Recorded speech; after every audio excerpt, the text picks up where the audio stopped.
Greetings. Our oral history microphone is visiting the home of Miss Gladys Hauser here in Benton. We've been wanting to talk to Miss Hauser for a good long while, but haven't been able to arrange it. But now we're in her lovely home here in Benton, and looking forward to talking with her for the next few minutes.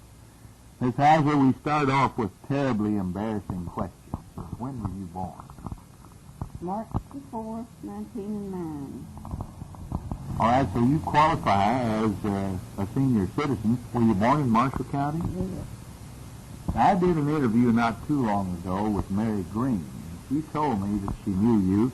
In fact, that the two of you went to school together. We went to Brazil. Brazil school. Do you remember any of the teachers you had? My first one was Miss Nanny Wood. She's still good. That one. Well, John Morgan, Karen Watson, Jim Woodall, well, you Miss just, Noah Thompson, and Helen Morgan. you zipped them right off, so you know that you're faster on the rebound there than I would be. And let's get in a little bit for the benefit of the genealogist here. Tell us your mother and father's name. My father was Dan Thompson, and my mother was Sarah Edith Thompson. Healy's another famous name here in Marshall County. Well, do you remember either of your grandparents? I do. My grandfather, Frank Edith, he lived here, had his house here. Right where you are now. You're on Main Street. He was blind.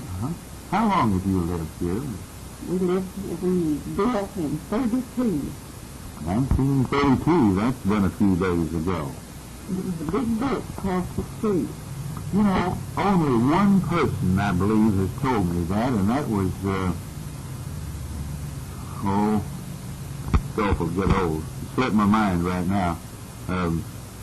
Raleigh James Jackson. And he was the first one that had ever described that ditch to me. And I didn't really realize it because, although I was born near Hardin, I pretty well grew up in Callaway County. Dad was a sharecropper and moved around a lot. And I did not remember that ditch. Also had big bridges out there, and then you had little bridges you had to walk across to get to the houses. I guess the only time I came to Benton as a child was about twice a year. We came, of course, Big Singing Day and Tater Day. And we just stayed around the courthouse. Oh, I can remember what a thrill it was to me to get to eat. That day, Dad would give me a dime, and you could buy a big soft drink and a lot of bologna and cheese and crackers. They'd throw that in. And it was the best meal you ever had in your life when you had eaten nothing but salt pork for a long time. You remember those days? Yes, I do. Well, you went to Brazil all of your elementary school days. Always. And finished I there. would go barefooted, and they had to put certain dishes in my school socks because I'd go stop coming home with him. Well, I didn't know you were in the prize-fighting business, but, well, you had lots of fun in those days, and sometimes the games got a little rough. Do you remember any of them that you played on the playgrounds in those days? We played basketball, and I don't really know what the game was that Mr. Gatlin had us playing. Miss Green talked a lot about going barefooted, and she said her feet got terribly black because they oiled the floors. Do you remember that? I can remember going to Blakely School, a one-room school, and then Stone over in Callaway, where I was graduated, and they did the same thing there. They put kind of a black oil. I guess it kept the dust down. I suppose that was the purpose for it. It certainly didn't keep your feet clean. That's when we would have a spelling place. We had a one seat. And the one that you heard, if you missed the word, you had to go to the bottom line and then come back up. Did they call it turning them down? Yes. Seemed like I remember that. Turning them down. Oh, I can remember those things. They're wonderful memories, aren't they? Now, you finished there and you grew up and you were a young lady and did you marry somebody from this county? I married Cecil Houser. I was 17 when we married. He was 18. A very young person. Well, my mother was 16, I can recall her saying, so I guess that is pretty much the custom to marry at those ages. And Cecil Houser. Now, if I'm remembering this correctly, his father was a storekeeper. Was that out toward about where... There's a pirate Harvey now. Harvey now, yeah. Uh-huh. And he ran this general store. Now, I've heard a lot of stories about Jimmy Houser. Some of them called him Uncle Jimmy, I guess because of his age, because I don't think they were related to him. But that was a custom then, too, wasn't it? Yes. An older person was Uncle so-and-so. And they said he had everything. And I heard a story once that a man made a bet that he wouldn't have a pulpit. And he and the guy that he made the bet with went and asked him, and he said, well, you know, I've just bought an old church out in the country, and I just happen to have one good pulpit. Did you ever hear that story? Yes, I have. Do you suppose it was true? It is, and it's in a piece of paper that you have just looked over. Oh, well, we've had I had a few minutes there to look at a review from the old Tribune, and then that Bill Powell column was rich, wasn't it? Yes, it was. I really, of course, I knew Bill. I have known him most of my life, and when his father, Turner Powell, married Nanny, and I don't know what her name was, I've forgotten. But my dad was best man at the wedding. He stood up with them. And that is out around Olive somewhere. And they lived down between the Hardin Olive area. So I've known Bill for quite a long while. And I know you treasure that particular article in which he describes the country store. Do you regret seeing the days of those stores pass? Well, now it seems like all the other stores are trying to go back to something like that. Well, in a way, that's true. The department store now is trying to carry everything like the old country store did, and in a way becoming a general store.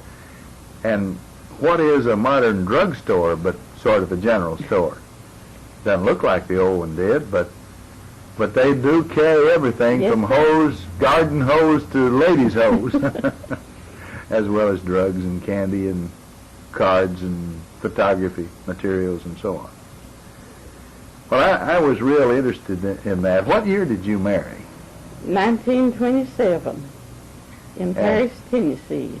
And if I remember reading Bill's article there, along about that time, there was a merger in Hauser's business, and he went into business with some of the Rileys, and they came out owning about 3 different stores, didn't they? Yes.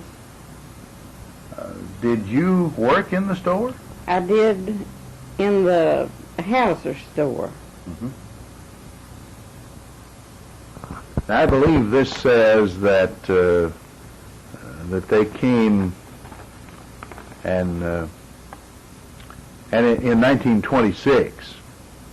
Oh, he said he visited in 26. It was as big as a cave and as rich as a pirate's den. Yeah, boys got big-eyed when they'd see all those stick candy and various things that you could buy there. And of course, he mentioned that they had number 2 oil lamps and Aladdin lamps also. That reminds me of a story once about a family in our neighborhood that bought an Aladdin lamp. And that night, they were so proud of it. And I can remember our own experience along that line, though this particular thing didn't happen at home. The man got ready to go to bed, and his wife had gone to bed, and he blew out the Aladdin lamp. So you know what happened there? The mantle blew away, and there was no light. And you have to turn them out. Yeah, they had to be turned out. Now the old-fashioned kerosene lamp, of course, we did blow it out, didn't we? turn it down a little bit.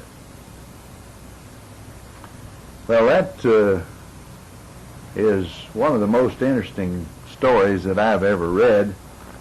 And the other story, which was a review of it from the Tribune, we might pick up a few facts there. That Hauser began his operations out in the country, and then in November 1925, Jimmy Hauser and H.A. Riley purchased the H.P. McElrath Company. I have an old reprint of the Tribune. I believe it's a 1906 edition, and it shows an ad on the front page.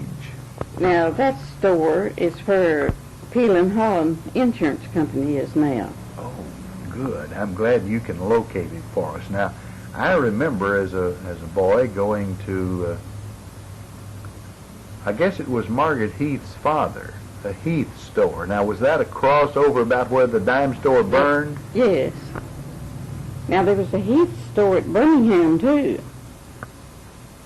Did her dad own that store, or was it a different Heath? That was a different Heath. Different Heath. Mm-hmm. I know there was a Heath mill out here along about where Bryansburg is. I don't know whether they were kin to Margaret Heath's people or not. I don't know either. But I can remember that quite well. And let's see. Then in 27, Riley and Hauser bought the W.L. Gibson store, and then that store had been operated by W.S. Griffith. We get so many names in here, and it had been begun originally by T.E. Barnes. And then they ran those two stores for a year, and then bought the Stroud Brothers store. So you're just covered up in stores at that time. And then it goes on to say that H.A. Riley was postmaster of Benton from 29 to 33. And that his son was what, Coleman Riley? No, R.C. is his son. Yeah. Uh-huh. And, of course, Cecil Hauser, the one you married, was Jimmy Hauser's son. All right, let me ask you if you had any children. We have one daughter, Mary Lou, and two granddaughters. Uh-huh. Where does and Mary two Lou? great-grandsons. Where does Mary Lou live? Mary Lou's in Bowling Green. Uh-huh. And they have a daughter, so that makes you a granddaughter. Yes. And one's in Princeton, New Jersey, and one's in Frankfurt. Uh-huh. And did you say you had grandsons? Mm-hmm. Are they near enough to come see you? Not too often. Yeah, The where? one in Frankfurt comes, Uh-huh. but the one in New Jersey gets here about twice a year. Well, okay, that seems like an awful long time between visits, doesn't it? Yes. Well, tell us, I'll try to ask you a few questions and then let you ad-lib some if you'd like, but the other day I was reading through an old paper, and I read about something I hadn't thought of in a long, long time, and then I got to wondering if I fully understood it. Now, it talked about a lady who had been up in the attic recently and discovered curtain stretchers. Did you ever hear of curtain stretchers? Yes, I have stretched many of them. Well, now, why did they stretch curtains? To make them come out straight, Okay. hang pretty. You laundered them, and then they would have dried, And I I had little suppose. tacks, Uh-huh. and you pull your curtain over that and stick it on, Mm-hmm. over the point. So those I think things I have were... a pair now. Those things were a necessity then, back in those days, I guess. And with all those tacks, you had to be careful with that thing. Yes, you did. You stick them in your fingers. All right. Did you ever kill hogs? Yes. And that was always a big and glorious day, and On a cold day. always a cold day, sometimes too cold. I remember a time or two when our meat would freeze, and then it really, paradoxically, it didn't keep as well as it would had it been just a little bit warmer than that. Many of the items you sold in the store, I suppose, were related to hog killing and things of this nature. Did you sell, what, sausage mills? No, we didn't have anything like that. That was in... We had in more the, dry goods. Yeah, in the old store. But in your later years, yes, you were, as you say, a dry goods store. How long has your husband been dead? 6 years, the 27th of this month. Well, I know that, of course, is a tragedy that you've had to face, and we're sorry that's true. I can remember him quite well. Now, one of these articles tells a number of things that he did in the civic field. I believe he was a director of the Bank of Marshall County, and let's see, what were some of the other things that he did? Oh, here's a list in the article. He was a member of the city council, and he went into that in 1932. Well, that was a big year for you, wasn't it? Yes. And some of his other memberships included he was a Mason and a member of the Royal Arch and Knights Templar and the Shriner and the Eastern Star and Woodman of the World, a Modern Woodman, and also a member of the Elks Club. So that put him in just about everything in the city of Benton. Well, let's get back to describing how you remember the town in its earliest days. And you mentioned the ditch out here. That was on the way down toward the railroad, wasn't it? Yes. And it made a turn along about where that Shell station is now, near the railroad. Mm-hmm. And the creek is in behind all those druthers and all those buildings. Now you can't see it because they built up and built stores in front of it. Mm-hmm. I can sort of remember driving that way. I know my mother and dad and I were going to visit her sister who lived at near Calvert City. And it seemed to me they were renting a place from a fellow named Chumler down in that area. And we stayed later than Dad meant to. And we were coming back, and it was there was a covered bridge. You remember that? Yes, I do. And that was terribly dark there, and the horse wouldn't go. He just absolutely refused to go. So Dad got out and walked across and led that horse through by the bridle bit. Otherwise, he just wouldn't go by himself.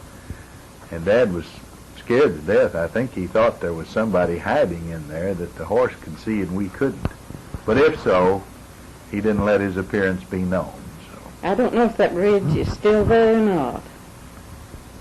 Well, I don't imagine it is. But now, didn't the road take a little dog leg there and sort of go? If you're going, right.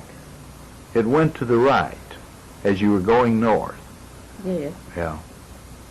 Well, I couldn't remember, but I thought I remembered that it did turn a little bit after you crossed the railroad. Yes. That is a shame that couldn't have been preserved, and I don't suppose it has, because I looked at an article recently of the covered bridges that have been saved in Kentucky, and I think it said there were 17, but most of them were in the central part of the state. Now, if we had one here, we could run a tourist trail out there, couldn't we? Yes. I think Arvis Ralston has a picture of that bridge. Well, we ought to get it published some way, oughtn't we? Well, I'm sure he has it. Mm-hmm. Maybe I imagine the paper would be delighted to publish it if they had the opportunity. Or if we had thought about it, and maybe somebody did, as they published this new history of Marshall County, they might have published that. Well, let me ask you a question that I didn't know the answer. But a fellow called me last Saturday and said he'd been reading a book somewhere, some sort of a history book. and it showed a big train wreck. And I think he said it was 1911 or some such date, maybe it's 1909. And it said that it occurred in Marshall County, Kentucky. And he couldn't remember it, although I believe he told me he was born in 1889. So, did you ever hear of a bad train wreck? Never did hear of a train wreck. Well, he said the story didn't show what railroad it occurred on, whether it were the IC or the... this road here used to be the NC in St. L. Yes. And I remember it mostly by that name. Of course, the L&N later bought it. But I thought maybe you'd heard a story over the years. Well, we don't have a whole lot of time left. What would you like to say before we close off?